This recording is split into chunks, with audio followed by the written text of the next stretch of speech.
Périclès et Finance Innovation. Aujourd'hui, on parle de quel foncier. Alors, qu'est-ce que c'est quel foncier? Bonjour. Quel foncier, c'est une application internet qui vous aide à trouver du foncier. Que ce soit pour trouver des parcelles à fort potentiel constructible, identifier le propriétaire ou monter un projet immobilier. Quelle a été l'histoire de quel foncier? Alors, quel foncier fait partie du groupe Quel Quartier. Vous utilisez probablement Quel Quartier sans le savoir. Dès que vous allez sur un portail immobilier, un site internet d'un réseau d'agences immobilières ou celui d'un promoteur immobilier, et que vous voyez une carte, très souvent c'est nous. Dès que vous voyez des points d'intérêt, c'est nous. Et ce qui s'est passé il y a 3 ans, c'est que des promoteurs nationaux nous ont demandé si vous rajoutiez à vos cartes, puisque vous savez faire des bonnes cartes, tous les documents d'urbanisme. Et c'est ce qu'on a fait et on a créé Quel Foncier. Donc au départ, vous êtes un logiciel de cartographie. Entièrement, c'est-à-dire on va créer ce qu'on appelle de la base de données géographique. En clair, toutes les informations géographiques autour de votre maison, autour de votre parcelle. Comment vous est venue l'idée? De Quel Foncier, en fait, c'est pas tellement nous, c'est-à-dire c'est vraiment les promoteurs immobiliers qui nous ont demandé de rajouter tous ces documents d'urbanisme. Après, Quel Quartier, nous, c'était assez clair. Moi, je travaillais dans ce qu'on appelle la stratégie territoriale pour accompagner en fait tous les réseaux de points de vente.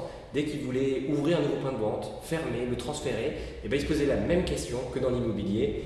Quand un particulier veut déménager, dans quel quartier je suis, qui sont les habitants, et ça vous permet de savoir si vous devez ouvrir ou pas un point de vente. Dans votre aventure, quels ont été les anges gardiens en fait, qui vous ont accompagné? Alors, il y en a eu beaucoup.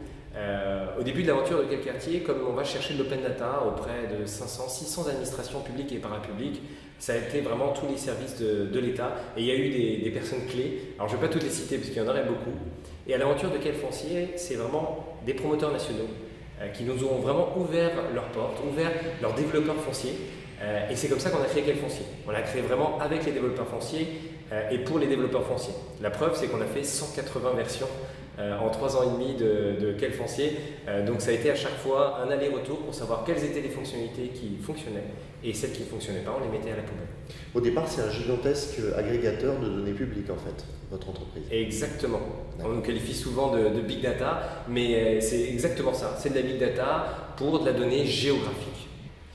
Les développeurs fonciers, leur métier, c'est d'être sur le terrain. Et c'est ce que leur permet Quel Foncier. C'est-à-dire, avec cette digitalisation, ils n'ont plus à se déplacer, ils ont vraiment tous les documents sur leur tablette, sur leur PC, et ils peuvent passer beaucoup plus de temps sur le terrain à rencontrer des propriétaires, à rencontrer des élus, et donc à passer plus de temps sur le terrain pour pouvoir signer et construire des projets.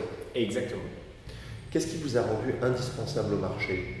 Alors aujourd'hui, Quel Foncier vous permet de gagner énormément de temps. Et donc vous permet de signer beaucoup plus de terrain. Donc on devient indispensable parce que vous gagnez du temps plutôt que de remplir des formulaires et ce n'est pas votre métier plutôt que d'aller d'une administration à une autre. Ça vous permet d'avoir tous les documents d'urbanisme au bout de la main et de passer plus de temps à rencontrer des propriétaires. En termes de développement, tout à l'heure on parlait un peu, on était dans une table de digitalisation, on passe du CD au MP3. Et ça fait gagner énormément de temps. Et le marché n'est pas complètement saturé encore. Exactement. Comme on le disait, le concurrent, c'est vraiment le développeur foncier, celui qui cherche du foncier, et qui va aller de droite à gauche, d'administration publique, aller chercher des documents. Maintenant, ceci dit, on l'a vu dans la musique, il y a des nouveaux usages. Les Spotify, les Deezer ont un peu changé la manière de consommer de la musique en créant des playlists et autres. Et dans le développement foncier, on voit exactement la même chose. C'est-à-dire des choses qu'on ne pouvait pas faire avant, et qu'on peut faire aujourd'hui. Si demain je vous demande, ou aujourd'hui pardon, je vous demande sur un département entier, par exemple la Gironde, trouvez-moi toutes les parcelles sur lesquelles il y a un énorme potentiel et qui sont très faiblement construites avec un seul propriétaire, donc c'est plus facile d'acheter, et maintenant vous pouvez le faire. Ce que vous ne pourriez pas faire aujourd'hui, si ça vous le faisiez, ça vous prendrait énormément de temps. Donc ça c'est un exemple, mais on est en train de voir de nombreux usages dans l'immobilier, mais également aujourd'hui dans la banque et dans l'assurance. Merci Eduardo pour cette présentation de Quel Foncier et à bientôt sur notre chaîne pour un nouvel épisode de One Week One Tech.